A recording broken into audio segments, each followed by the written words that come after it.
and we observed some of the art. And we're not bragging, but God gave us just as much talent as He gave the other artists. Mm-hmm. We just need to be more exposed. Like Mm-hmm. the guy told me today from North Carolina.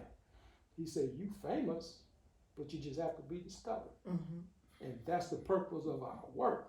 Wow. And I'm so grateful to you coming in here, wanting to inviting us to your sorority to literally open up a gallery to the whole wide world. Mm-hmm. And that's not just hearsay. That's a fact.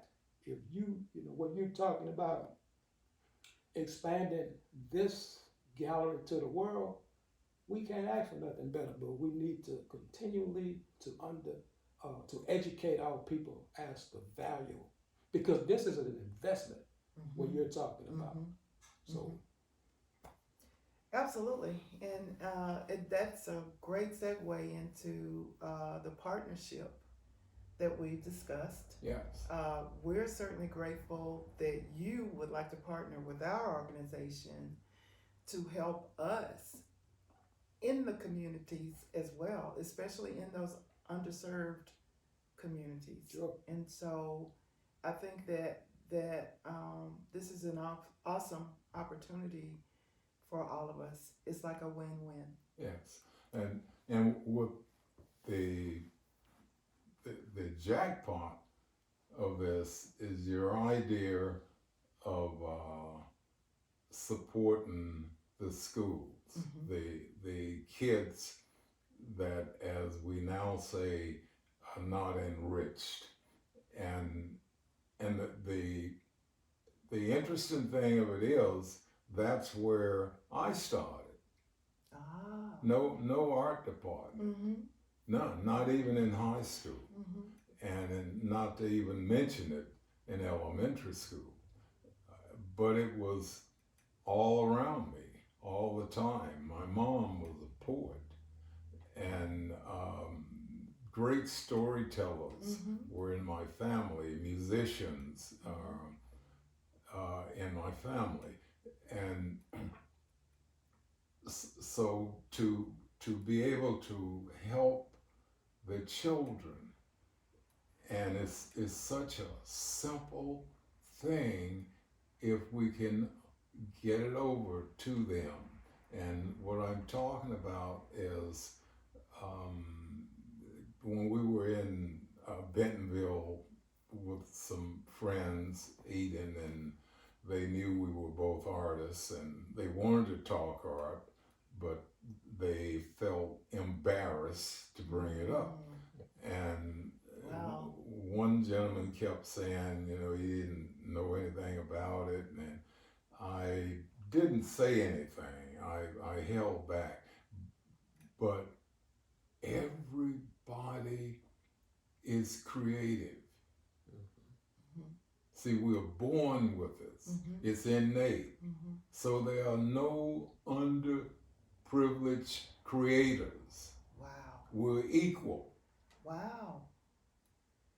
And if the children can understand that's coming out of any neighborhood, Mm-hmm. doesn't matter where they come That from. opens up If they can a world of understand, opportunity. yes, Mm-hmm. this, that it's in them. They were born with it. Mm-hmm. Jung, Mm-hmm. the great philosopher and great man, said, God created humanity creativity. Wow. To be creativity, that's what God created every one of us to be. Mm-hmm. Mm-hmm. Wow, that's a lot of food for thought. Yeah. and it resonates especially with our mission.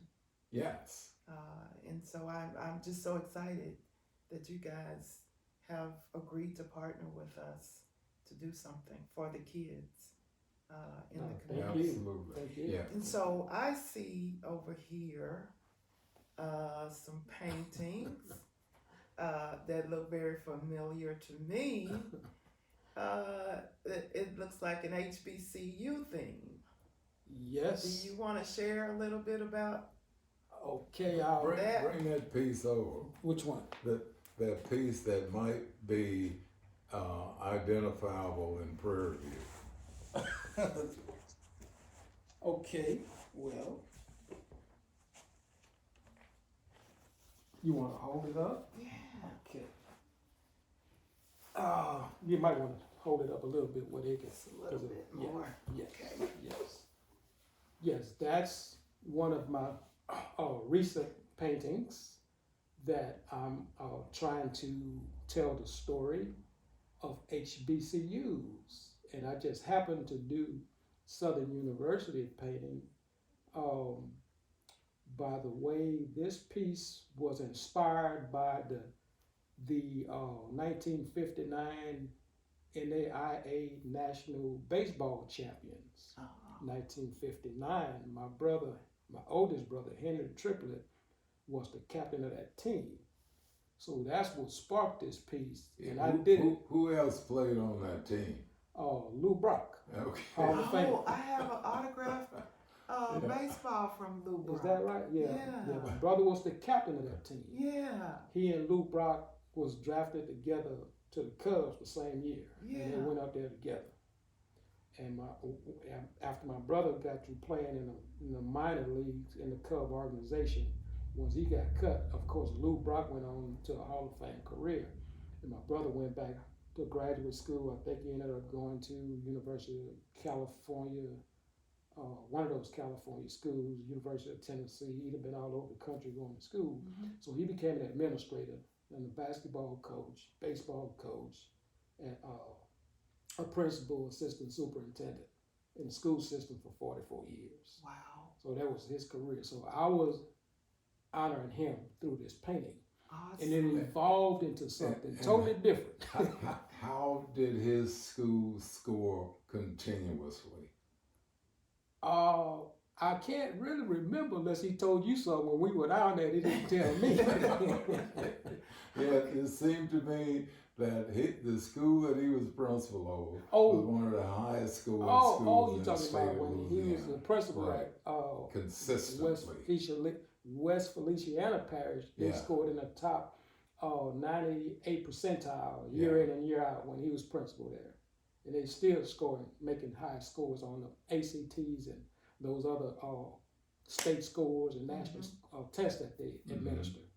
Yes, I thought you was talking about the baseball. We spent some time with my brother. He and I, the last time we were there, we had these conversations, man. And so he had a whole bunch of stories to tell. Mm-hmm.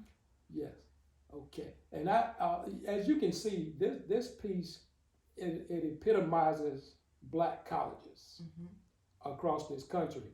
Now, as a matter of fact, I don't know if you know, but Uncle Don, I call him Uncle Don. Okay. I've been calling him Uncle Don. Okay. You know, he went to Southern in 1950. Oh, yes, and I so know did that. Sister Debra. Now, Yes. but see, what she don't know, there he is in the background. Is that him? You see him? Look at that. Did you know that? Yeah, he pointed it out to me. So that's him standing out just like he always, Yeah. he's always listening and observing Yeah. everything. Right. So he probably hears all of these conversations going on here. So my point is everybody got their stories to tell. Right. Now, I'll do one more thing here, and this is some recent history that's been discovered here. Mm-hmm. And I can't do this one without the Grambling Okay. piece.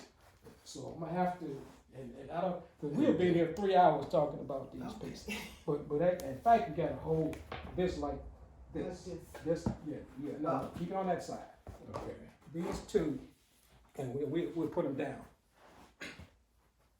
It's been recently discovered that in 1838, Georgetown University in Washington, D.C. was getting ready to shut down because they ran out of money. Mm-hmm.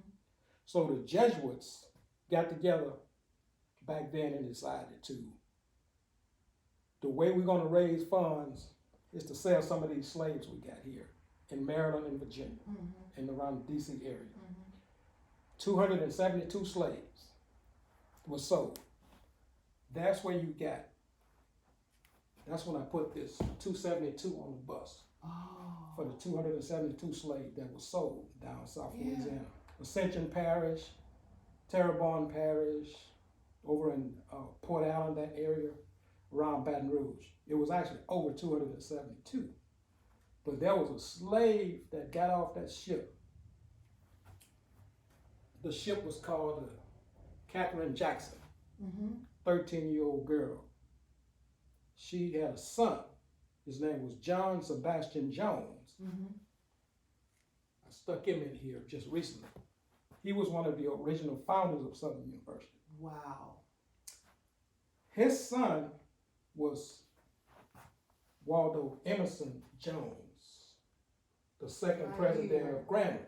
Yes. So that's why there's a nexus between Southern University, Grambling State University. In all honesty, all the SWAC schools. Exactly. So, in fact, hopefully, God's willing, I'm going to make that connection with all of those paintings as soon as I can, because the relationship between the schools, you can't get away from them because they all same. So, my point is here, you have direct descendants from those slaves that saved Georgetown University between these two institutions, and that history has just been coming to fruition in the last few years. And they've identified over, I think, 8,000 living descendants of those slaves that came off that Catherine Jackson back in 38? Wow. Yes, but the stories don't end, and you don't even start with me. Everybody got their own stories to tell. So this is a continuous, a really important storybook that each one of us could tell, and it's going to be an ongoing story. Wow. And it's like I said, we can be here another 3 hours talking about this stuff here, but I know we are on time schedule here, so we'll get to that. Thank you so much for sharing. That is amazing. Thank you. The connections that were made through art, because that is a documentation of history. Yeah, and you said through art. Without art, there is no documentation of history. Okay. Art is the paradigm for all other disciplines. Absolutely. It's the first, not the one that you throw out to save money, Right. to keep all of the other ones in there. Right. And Right. without the creativity, there is no world. Wow. Well, Yes. you guys have definitely educated me. And I'm pretty sure that there's a lot more to come. And so I am so thankful and grateful for this opportunity to work with you guys and to help educate others through your art. Well, thank you. It's our Thank privilege. you. Thank you very much. We are honored to work with you. Absolutely. All And right. thank you for the opportunity to be more famous.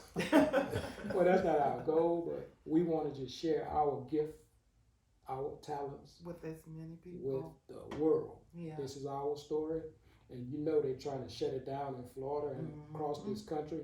We're going to tell it. We're going to tell it. Yeah. And you're going to be a part of that, telling that story. Well, thank you. So now what you're doing is you're actually becoming our curator.